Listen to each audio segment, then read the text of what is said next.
Driver says the result was, quote, one of the coolest scripts I had ever been a part of. No, I'm hoping that this is sort of like a Ryan Reynolds leaks the Deadpool test footage situation, and Adam Driver and says, if you get Steven Soderbergh, who's a director that has directed a lot of good movies, and I think the public would be very excited. Is that the most high-profile director to do a Star Wars movie?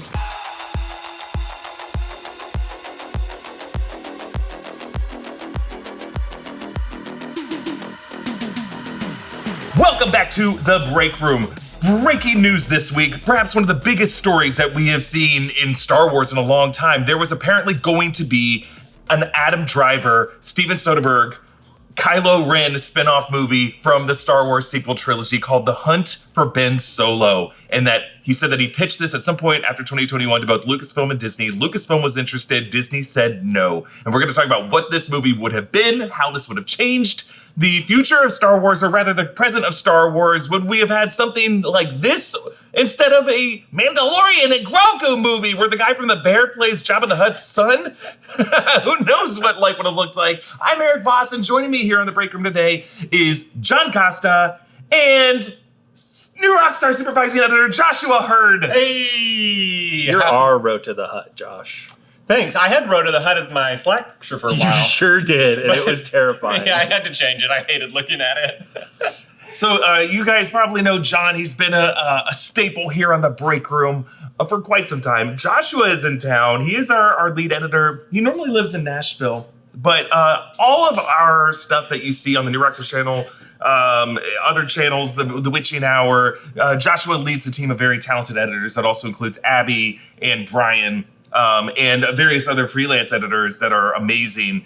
Joshua is kind of the pilot of that ship, yes? Yeah. It's a little bit of editing and a lot of telling other people how to edit. Yeah. It's Either way, my little grubby hands are on everything you see. And we're so grateful to have your grub. Let's dig into this news. So you may have seen this come across the newswire. This came from AP News. Crazy source. Of all places. Yeah. So when you hear of like the different news sources, if it's international news, political news, a lot of them get that news from news wires that include AP and Reuters and a couple other sources, but those are the big ones that those reporters are on like the front lines of everything. So then often it will come across to places like the New York Times or CNN. So it's just, AP though is its own very interesting news service. Al Jazeera is another one of these that has news wires for international news. And so the fact that this entertainment news, this nerdy news is coming from AP of all places is just fascinating. So here's what AP has. I'm going to read directly from their article. They call it, it's a whole article with Adam Driver and just a career kind of survey. They call it a Star Wars near miss. Quote, I always was interested in doing another Star Wars, says Driver, who starred as Kylo Ren in the trilogy kicked off by The Force Awakens. I had been talking about doing another one since 2021. Kathleen Kennedy had reached out. I always said, with a great director and a great story, I'd be there in a second. I love that character and loved playing him. Driver says he took a concept to Steven Soderbergh, who's the director of Ocean's 11 and Contagion and so many good movies. Magic Mike. Adam Driver in a Magic Mike movie? Yeah, worked with Adam Driver in Logan Lucky, which is an incredible movie that came out in 2017. Driver says he took the concept of Steven Soderbergh for a film that would take place after 2019's The Rise of Skywalker. That movie culminated in Kylo Ren's redemption and apparent death. You remember that from 2019's The Rise of Skywalker. Driver had undertaken the trilogy with an arc in mind for Kylo Ren that inverted the journey of Darth Vader. As the trilogy evolved, it didn't play out that way. Driver felt that there was unfinished business for Kylo Ren, or as he was known before turning to the dark side, Ben Solo. Steven Soderbergh and Rebecca Blunt outlined a story that the group then pitched to Kathleen Kennedy, Lucasfilm Vice President Carrie Beck, and Lucasfilm Chief Creative Officer Dave Filoni. They were interested, so the filmmakers then pulled in Scott Z. Burns to write a script. Burns has worked with Soderbergh on a lot of projects, wrote another huge guy, Contagion, and actually did some uncredited work on Rogue One. So he did have some experience with the Star Wars world. After they brought in Scott Z. Burns, Driver says the result was, quote, one of the coolest fucking scripts I had ever been a part of. And then he says, we presented the script to Lucasfilm. They loved the idea. They totally understood our angle and why we were doing it. Driver says, then we took it to Bob Iger and Alan Bergman, and they said no. They didn't see how Ben Solo was alive, and that was that. It was called The Hunt for Ben Solo, and it was really cool, but it is no more, so I can finally talk about it. And then Steven Soderbergh in a statement said, quote, I really enjoyed making the movie in my head. I'm just sorry the fans won't get to see it. Representatives for Disney and Lucasfilm declined to comment. So, yes, Rise of Skywalker did end with Ben Solo dying. And basically, if it were a prequel, I don't think that would have been the reason Iger and Bergman shut it down. So it must have been some kind of resurrection plot. Yeah. We know in Rise of Skywalker they resurrected Palpatine using cloning science, dark magic, and the like. Do we think that after maybe the public reaction to the somehow Palpatine returned criticism of the Rise of Skywalker that Bergman and Bob Iger were like, we can't do that again with Kylo Ren? Not again. I mean, what do you guys think of all this? Yeah, it's really interesting, especially the timeline. Kathleen Kennedy reaches out to Driver in 2021, so that's 2 years, or I guess, Rise of Skywalker came out the very end of 2019, so maybe a year and a half after Rise of Skywalker. Maybe Palpatine Returns wasn't quite as much of a meme at that time than it is now, but it became a meme pretty quickly, if I'm remembering correctly. We were deep in that and that was also during the shift from what we thought was Lucasfilm moving from theatrical to more Disney Plus stuff. That was sort of like the beginning, or I guess the middle of the Chapek reign. Yeah. So Bob Iger being involved in the story is kind of interesting to me. And what, I mean, obviously he was still, I think, the president of the board and was probably doing a lot of advisory stuff. He was still in his office, reportedly. So Bob Iger was no longer CEO. Bob Chapek was the publicly presenting CEO of the company. But he's like, you're not getting me out of this office. No, he still had the corner office on the Disney lot. And he still was kind of like the Palpatine pulling the strings. So. Yeah. I mean, you're still going to listen to him, even if he's not the guy. If he's in the office talking to you, you're like, yeah, Bob, yeah. But Bergman very much is the guy to pitch this stuff to. And if Bergman says no, it's a no. Here's the thing. I think that, and this is just my opinion, I think that if the script is as good as Driver is implying it is, and, look, plenty of actors have said this is the best script I've ever read, and it's a shitty movie. But if it is really one of the coolest things he's ever read or whatever, I think the movie is, if it's good, it's good, and you can excuse some of that stuff. They've already done some resurrection stuff. We've seen now Force healing and things like that. Maybe that smooch at the end of the movie kept Ben Solo in a state of comatose, or who knows what they would have done. But I'm hoping death is not a good excuse. No, I'm hoping that this is sort of like a Ryan Reynolds leaks the Deadpool test footage situation, and Adam Driver and says, if you get fucking Steven Soderbergh, who's a director that I don't actually care for, but has directed a lot of good movies, and I think the public would be very excited. Is that the most high profile director to do a Star Wars movie? Well, and I think Adam talks about it in the Abrams show, maybe was a higher profile JJ, director, but that was just because of the budget and the size of the films. But Soderbergh is revered more, I would say. Soderbergh definitely has more prestige movies and hits on his resume than even Rian Johnson had. Rian Johnson was revered for making Looper, for making Brick, and some amazing episodes of Breaking Bad. But at the time of his announcement for The Last Jedi, had not made I believe $100 million movie yet. Although I don't know how much Looper made. Looper's awesome. Looper's great. And I mean, we don't need to dig this up, but I don't like The Last Jedi. I like almost every other Rian Johnson movie, and I even like The Fly. So I hope that this means that they're trying to get it out there and maybe get it made. I don't know what their schedules look like and if it's even possible. And especially now that they're doing they're already working on a sequel trilogy with Rey and that side of the universe. They're doing movies again. So maybe that just means there's no opportunity to do this film because the canon is going to be different. But It's too bad. The title is really interesting too. What do you think the hunt for Ben Solo, or was it the hunt for Kylo Ren? It's a hunt for Ben Solo. Yeah, Okay, my like, first that's thought, very besides Hunt for Red October, but it reminded me of Search for Spock. Sean's dead. Oh, the search for Spock. Yeah, another character who died last movie coming back this movie. Where's the Genesis device? There's got to be one in Star Wars, right? Probably. We don't talk about Star Trek on this channel. I gotta go. We don't. We got to watch the deep dive for Star Trek coverage. I don't know. I mean, I can't remember. Were either of you guys tasked with working on our Rise of Skywalker breakdown back in December 2019? I would have just started working here, so yeah, we both would have done it. Do you guys remember much about that movie? No. I've seen it one time. I'm a big Star Wars fan. Hated that movie and don't like to think about it. At the time, I think I enjoyed it, but I could see that this is kind of doing the same Disney thing that a lot of it just kind of ignored a lot of what I liked about the Last Jedi. Yeah. And it clearly was trying to have this middle ground between what J.J. Abrams promised he would deliver on in The Force Awakens and where the franchise needed it all to go. And it felt like kind of this weirdly sanitized, confusing Palpatine granddaughter plot that I never really cared for that element. But overall, the experience, JJ's still a good director. Of course, it's a great spectacle. But I do think that is the issue with those movies is they didn't have a strong enough plan going in. So every movie was almost a new thing trying to reconcile all that. It was a mess. Yeah. It was a mess. And I think one of the most interesting parts of the article is that it says that Adam Driver had a very specific arc in mind for Kylo Ren when he first signed on that he did not get to achieve in these 3 movies, which was the reverse Darth Vader arc. What does that mean?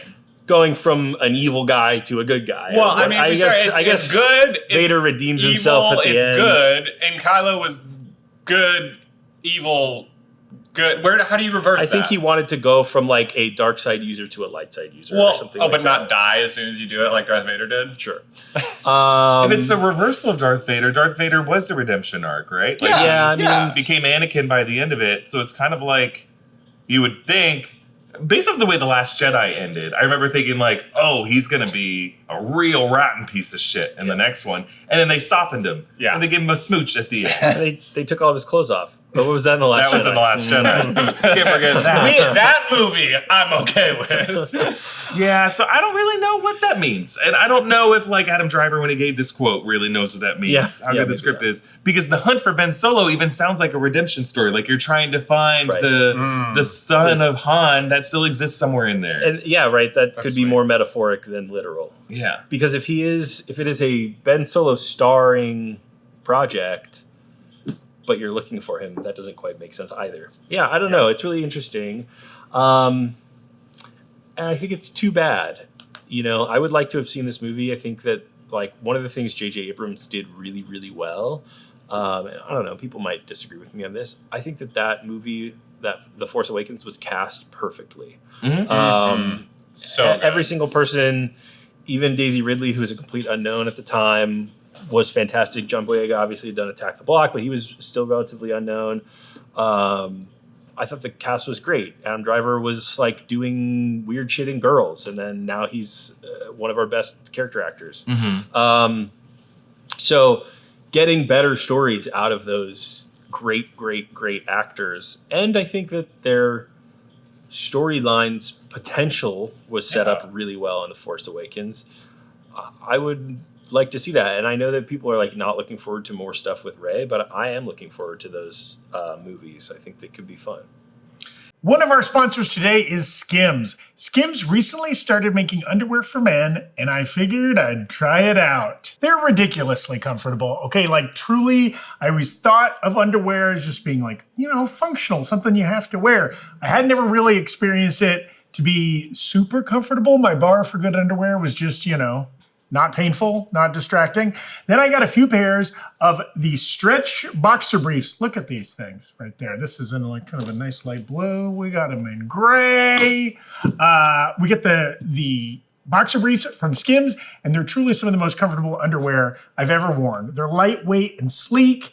You get that perfect balance between keeping everything in place, while also making you feel like you're wearing nothing at all. These are extremely light, smooth. Truly, my only complaint is I wish I'd been wearing these through the hot, sticky summer. You know, it would have been nice to have some smoothness. But better late than never. Get yourself some of these Skims underwear for men. Shop Skims Men at skims.com.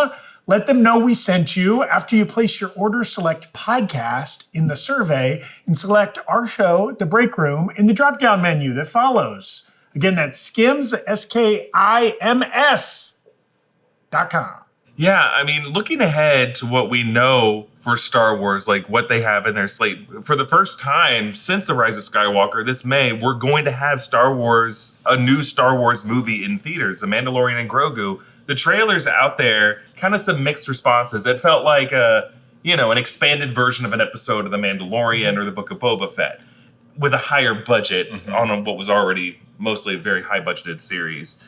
We don't know what the narrative consequences will be. We're reminded of the Shadow Council at the end of The Mandalorian Season 3, maybe a connection to Thrawn that we saw in Ahsoka. We're also going to have a new season of Ahsoka. If anything, I'm most excited for that new season of Ahsoka that's probably going to come some point in August.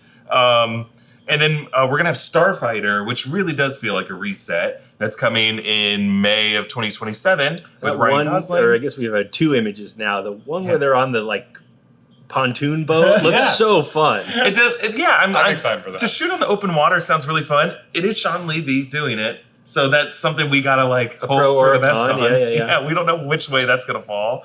And then after that, a bunch of movies that have been in development for Star Wars for like a decade. Patty Jenkins is a Rogue Squadron. You have a Kevin Feige Star Wars movie, a Taika Waititi Star Wars movie. There's a Lando movie in the mix. There's James Mangold doing Dawn of the Jedi. You have a new Rey movie that's going to be that's somewhere in the mix. And there is this sort of Dave Filoni capstone movie, which we think will be Heir to the Empire, maybe. Yeah, and they'll explain what that will be after the end of season 2 of Ahsoka. But how does The Mandalorian and Grogu set up something like that? Don't you just want The Mandalorian and Grogu to be that movie? I mean, if it's coming out in theaters, is it to introduce to a wider audience some ideas that have been in Mandalorian that people don't go to Disney Plus and watch, right? Yeah. So Dave is I have to introduce, I don't know, these elements for the next movie to a broader audience. Is that why it's in theaters? There's going to be a bunch of casuals that are who's this Boba Fett guy? Yeah. Huh. Well, I mean, they know who Boba Fett is, or whatever, from the other movies, but they didn't go to Disney Plus and watch this, right? I think they will know who Grogu is, and they'll kind of have a sense culturally, you're right. Call him Baby Yoda, please. They'll understand kind of Pedro Pascal doing this kind of gunslinger role. They won't know anything else from that movie. They won't know anything about the Darksaber. They won't know anything about the Blue Squadron at the Adelphi base. Yeah, the Shadow Council. The Shadow Council. That's just introduce that stuff to them. Yeah, film-going audiences aren't going to know who Thrawn is. People who watched Rebels and watched Ahsoka will know who Thrawn is, and I guess will be excited. But that's not the audience you're making a wide release movie for. Yeah. So it's always been weird to me to have Dave Filoni be the head of this studio and the one directing these movies. He has always seemed like a guy who's very creative, a good ship and character designer, and a great animator, but someone who has not proven himself, even the way Rian Johnson proved himself through his TV work, enough to take on a major budget Star Wars movie. So I don't know. Hopefully I'm proven wrong, but it's even weird to me that someone like Steven Soderbergh had to pitch to someone like Dave Filoni. That part of my heart broke when I read that. You're right, and I get it. They want their own Kevin Feige, and who is the person who's going to accomplish that for them after Kathleen Kennedy was not able to do that, because maybe you would argue that she's more of a logistics person than a creative person. But I don't even know that I would make that argument. And the bummer is that Tony Gilroy will not be that person. And that is the best Star Wars has been since Disney made that acquisition. And it's too bad that we can't have someone like him or, I don't know, go after his brother, get Dan Gilroy in there. So, someone of that ilk to come in and do something like that has a real good grip on story. Because I think that has been what has been really inconsistent in Star Wars. It's just the storytelling has been such a mess. But Andor is the best storytelling that they've done, I think, in all of Star Wars. And the worst part about it is that you can't have a sequel movie to the series Andor because that movie is Rogue One, and we all know how that movie ended. Yeah.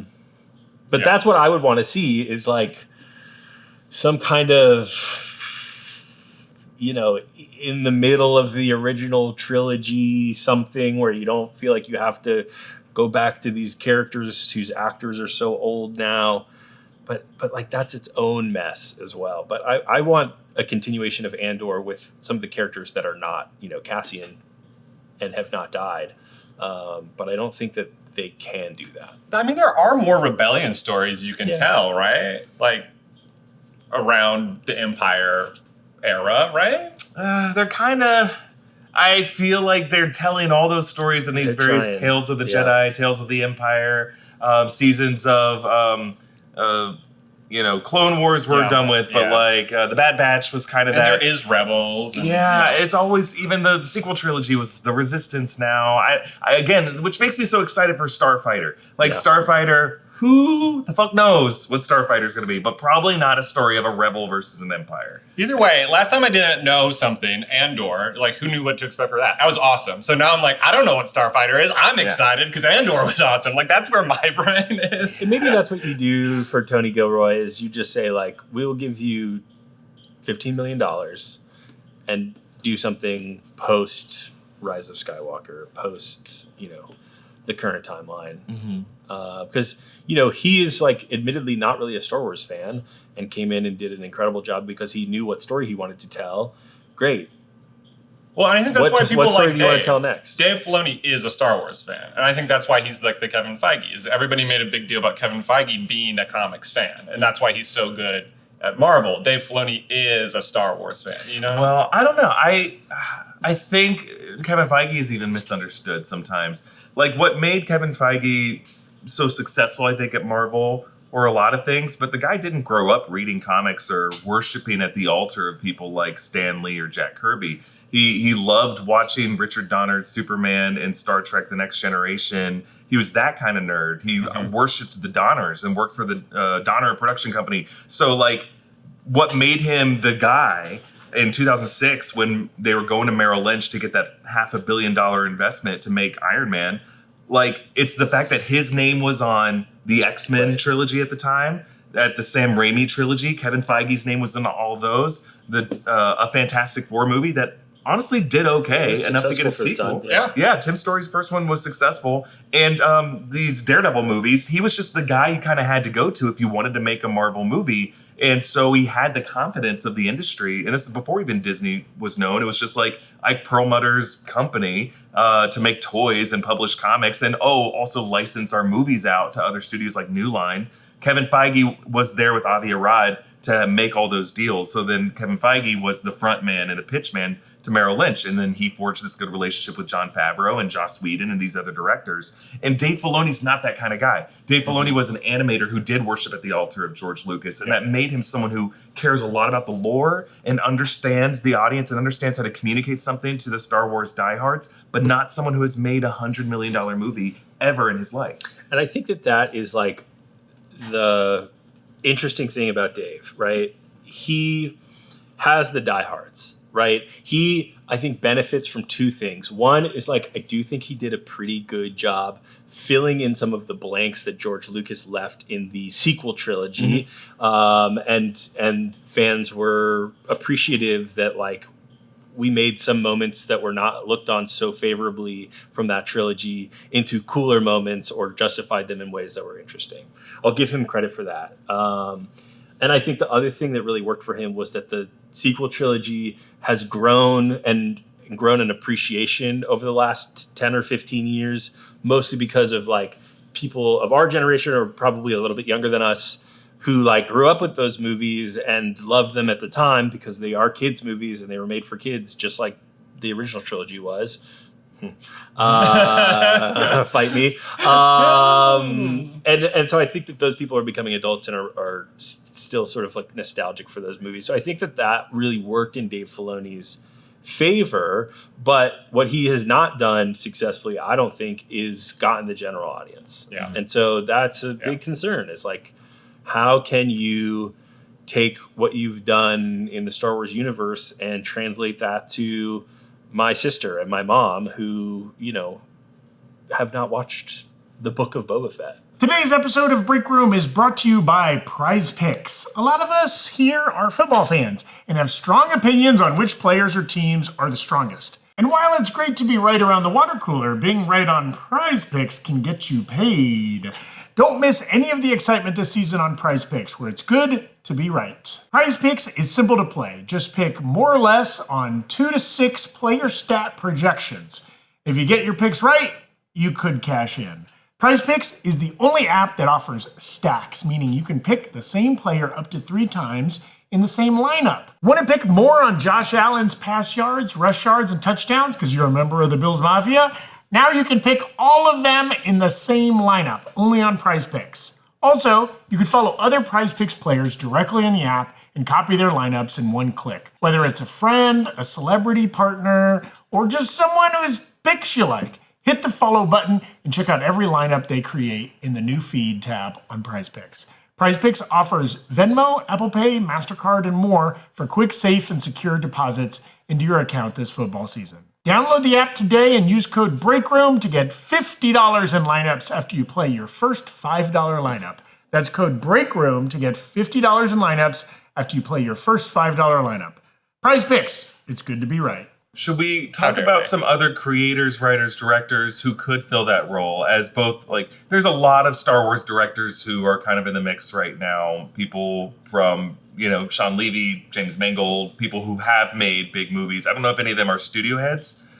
James Mangold made something big with Lucasfilm through the Indiana Jones and the Dial of Destiny, so he's kind of beloved by the studio. A lot of people floated the name of Bryce Dallas Howard, who directed some of the better episodes of The Mandalorian, but also the Jack Black Lizzo one that none of us really liked. But her father also has done work on the Star Wars side of things, coming in for Lord and Miller and finishing up Solo. And then being part of Willow, which was also a Lucasfilm production.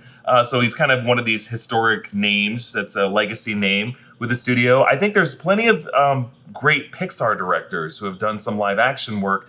I think John Carter Andrew Stanton, from Mars, baby. There's the John Carter of it all. There's the Tomorrowland of it all. If you're Brad Bird, but Brad Bird has another movie in the works right now that's going to be animated, and then there's going to be another Incredibles movie. There's going to be a Toy Story movie that Andrew Stanton is going to be involved with. But I think there's a lot of crossover between the Pixar culture and the Lucasfilm culture or the ILM culture that I think those guys, I still have a lot of confidence in them, especially Andrew Stanton did write some of the episodes of Obi-Wan Kenobi. I don't know if he contributed anything good to it. Who's the CEO of Pixar?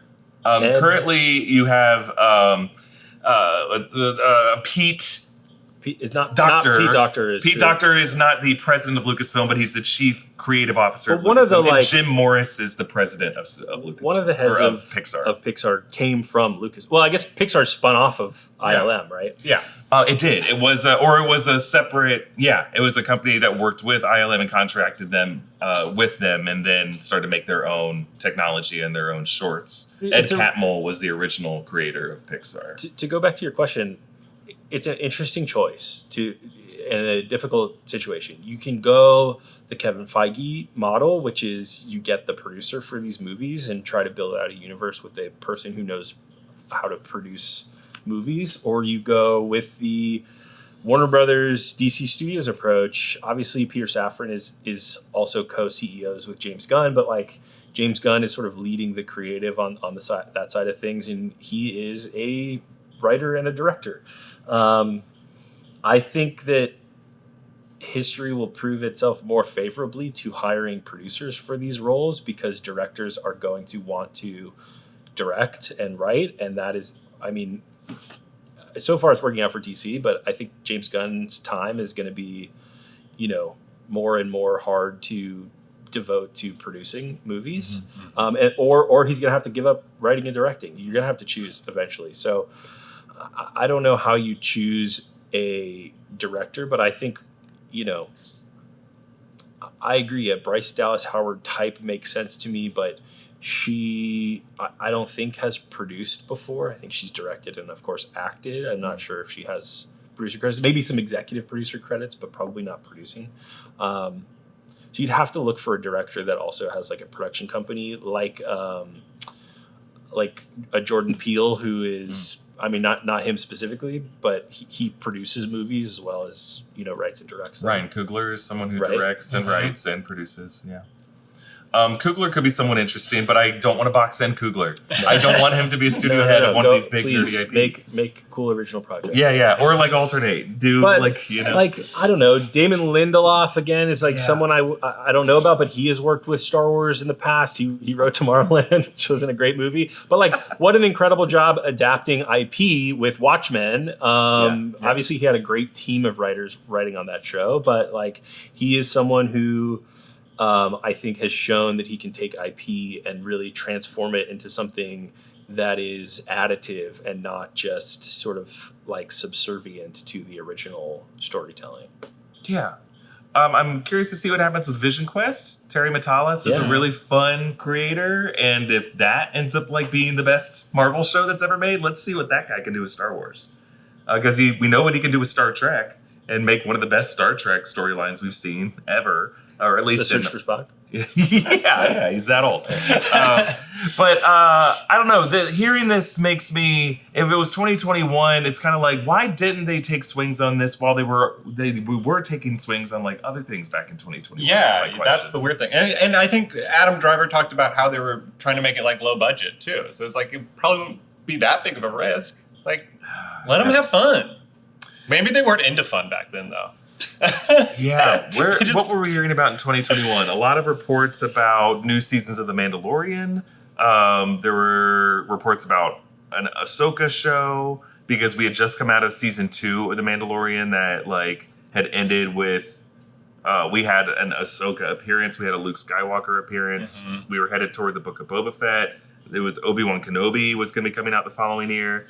Maybe they were just all in on that. I mean, your point about the budget stuff, Josh, could be one of the answers, right? Like, I think they rightfully thought that people were sort of out on theatrical Star Wars. I'm not saying that can't change with a good movie, but a mediocre movie doesn't move the needle for them. And that was still when we were in a pandemic and productions were happening in 2021, but they were very, very expensive to be COVID compliant and all this kind of stuff. And, maybe they also knew that we were on the verge of a writer's strike and a SAG strike. That was definitely like in the mind of the studios at the time. We all sort of saw the writing on the wall of that. That was maybe 2022, but, Well, when the contract is coming up. Right, So. right, every 3 years. I don't know. Maybe they were just looking at the market and saying like, now it's not the time to do this movie, which is too bad. Yeah. I wonder what it will take. Maybe if just Starfighter is a big enough hit, that will reinvigorate. I mean, what always happens with these franchises is some new big thing comes out and everyone just thinks this was inevitable and that now this is the standard. Even like The Force Awakens was like, to this day, a top, they planned on that being a trilogy, but like that could have been anything. Iron Man. No one knew what that would be. They were just trying to make a good Iron Man movie. So like that could be ultimately what Starfighter is. It could be the beginning of just a new era of films. And then probably the studio will learn all the wrong lessons from it or try to repeat its success in some way that won't work. But hopefully it's bold enough and maybe just this is Gosling's moment. Ryan Gosling is one of these like fascinating people in that I believe Barbie is his highest grossing movie that he's ever been in. It's $1 billion movie.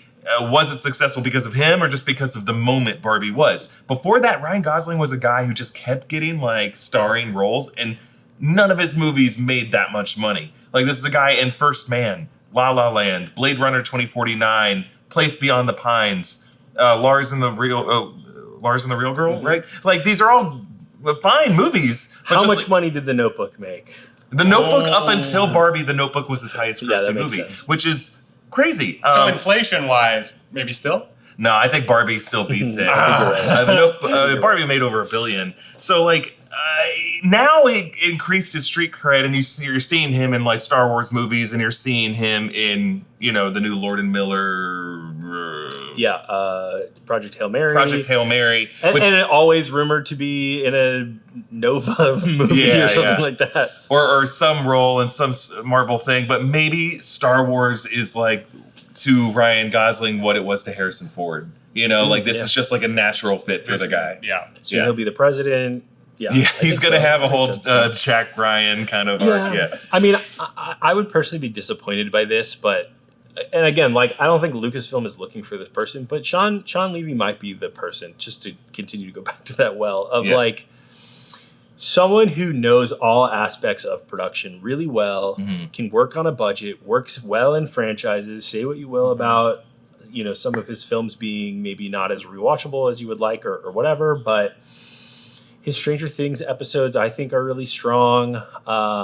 He seems to be really well loved by the people that he works with. Yeah. And that's the kind of person that you want in that role. Yeah. And it's going to drive the Letterboxd community absolutely ape shit if he ends up being Mr. Star Wars. But like, honestly, of the guys who revolutionized Hollywood in the 70s, was George Lucas the Letterboxd one of that group? No. Scorsese or Coppola were. Like, Spielberg and Lucas were the sellouts. He had the beard. Yeah. You know, so. He did. I mean, all of them were innovators in a different way that totally changed the game. Right. And Lucas, obviously, his innovations were not so much in storytelling as they were in visual effects and all of that kind of stuff. And I think that is going to be his legacy. Right. The spectacle element. What about his dialogue, though? Poetry, it rhymes. George Lucas's best dialogue, American Graffiti? Sure. All downhill from there. Maybe. I mean, Empire Strikes Back, he didn't really write that script, or George Lucas has a co-writing credit. Yeah, he had a co-writer. Yeah, it was Kasdan who really wrote the script. So, yeah, I don't know if we should blame George Lucas. He wrote the script for Star Wars, and a lot of it was not trying to come up with the quippiest dialogue. It was trying to do a monomythian story structure that was introducing a lot of proper nouns in ways that, you know, weren't going for something that the Letterboxd community would love. But they love Dune. They do, and Dune does it all good.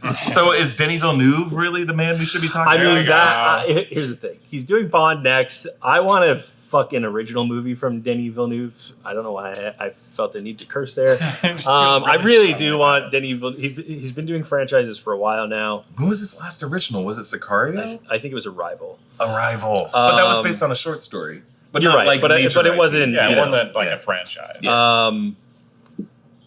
Or had been adapted before, whatever. Yeah. I think he would be a great pick. I think he would be a great pick. Yeah, why not? I mean, I think it would be a challenge for him to put as much love into the Star Wars universe that he put into Frank Herbert's vision, because that just felt so real and exactly what it should be. And I don't know if like Disney will let him do that with Star Wars. Yeah, how much of this is Disney? Big Disney's fault, you know, of not letting them. Big Disney, watch out! of not letting people have good scripts because they're coming back with a million notes. Like, there's not a figurehead strong enough to push back against the exec, so everything just gets like noted to death. You know, is that why Star Wars like? Well, they didn't do that to Andor. Kathleen Kennedy respected Tony Gilroy's vision enough to just let Andor be what he pitched to her. I don't know if like the Acolyte's problems were a result of that being noted to death by Kathleen Kennedy or anyone at Disney. I think that was just Leslie Headland's vision based off the conversations I had with her. The Mandalorian and Ahsoka and the Book of Boba Fett were all kind of like Favreau and Filoni's visions, unperturbed. But I will say the one that really suffered from notes was probably The Rise of Skywalker. Yeah, I mean, that felt like... And Obi-Wan probably. Oh, Obi-Wan, yeah. But that was... I mean, I get why that was noted. That was a movie. And then they were like, we're going to make this into a television show. Yeah. And when that happens, like... that's not how you make a television show. You know? Yeah. You need more school massacres. I also see Christian Unpronounceable in the chat saying, what about David Fincher? I think David Fincher's probably like not the right person for Star Wars because of his tone, but also like I think he's been pretty vocal about not really wanting to do franchise stuff after Alien 3 and all that kind of stuff. Though I don't know, it's been like 20 years, David. Yeah, how old is he now? It's got to be in his 60s, I would say. Early 60s. He was young when he did it. He just needs enough shelf life if we're going to put him as the head. You know what I mean? Yeah. I want him to do other things. I want him to stop working with Netflix. Yeah. And just make something that releases in theaters again, please. God, one of our best filmmakers is just strangled by money and from streaming services, and it's just such a fucking pain that we don't get to. Like, there was a time in 2007 when you could go to the movie theater and see Zodiac. You could see Michael Clayton, another Tony Gilroy. Dan or Tony? That's a good question. I think that was Tony. Like Gilroy. It was one of the Gilroy boys. You could go see The Assassination of Jesse James by the coward Robert Ford. You could see There Will Be Blood and No Country for Old Men. You could see Wall-E. You could see The Illusionist. What's happened to us? What It has used to be a happened proper to us? country. I know. All these directors are trying to one-up each other by what they put on screen, not by how big the deals they were able to sucker Netflix out of. And now, where are we? Yeah, now it's just James Cameron writing a note to himself, congratulating himself on having the highest grossing movie of all time. Hey, we are going to get the, what's it called? Once Upon a Time in Hollywood sequel by Fincher, right? Yeah, Is he that'll be doing that? interesting. So, whatever. We get to live in that world with him. So that's one thing. Okay, so of all the different Star Wars things we've talked about, are you more excited in 2026, or I guess 2026 to 2027, more excited for Ahsoka Season 2 or Starfighter, or what this would have been, The Hunt for Ben Solo? Hunt for Ben Solo, Starfighter, Ahsoka Season 2. Whoa. I know. Sexist. You heard it here first. Sorry, Josh. I've gone on record saying I don't love Soderbergh. His great movies are great. I love Ocean's 11. I think Contagion is a fine movie. I think actually Logan Lucky was fun. Ben Solo movie just feels like Okay. something where they had a good story and a good script. And I feel like so many big budget movies forget that you need a good story and a good script. And that's why I would have been excited about it. You know what I mean? Yeah. Also, because it would star a man. Of course. Yeah. Duh. I think that Don't clip that. where they were going with Ahsoka was super fun. And it's really sad that we're getting a new actor in one of the roles, but, you know, I think Rory McCann, the Hound from Game was of great Thrones. in Game of Thrones, so I'll be excited to see that. So I will say Starfighter first because Sexist. I don't know, it's like a pirate movie, and then Ahsoka, and then Sexist. this movie for sexist reasons. Yeah, I would go, I think Starfighter, then this series, then Ahsoka Season 3. Okay. Only because Ahsoka Season 1 had it cooked so hot in the middle of it. Yeah. And then as soon as they got to Peridia, wet blanket. It was a hated little Peridia. aimless for a little while, Yeah. but then they set up like I'm such a lore junkie, and they were like really edging you with lore at the end of that They show. did when he had the statue of the god of I Mortis. mean, like, that's what I'm so excited to get back to, I guess, with Ahsoka. Yes, I think if you bring in the gods of Mortis, which it seems like that's what they're gonna do, you're gonna get the father, the daughter, the son. All that could be really cool, especially if you get Abeloth. If you get her in there, it's gonna get real gonna be weird. crazy. However, do I trust Dave Filoni to present that in the way that is like the prettiest to look at? If it's still gonna be on the planet Peridia, I'm gonna bark. Yeah, they gotta write a whale out of there or something. Peridia is ugly. It is an ugly landscape. I'm sorry, it's ugly. My throat is going crazy, so I gotta call it there. But whatever your thoughts are, comment down below. Thank you to John and to Joshua for joining me. Thank you to, it looked like Brian and Abby Whoa. running the show behind the scenes. I'm going to fight through this without coughing. Thanks for watching, everybody. Go to nerdride.shop and grab some merch. It's a great gift option. Supports us directly. And subscribe to all the channels on the Rockstars Network. Bye, everybody. Thank you, Kermit.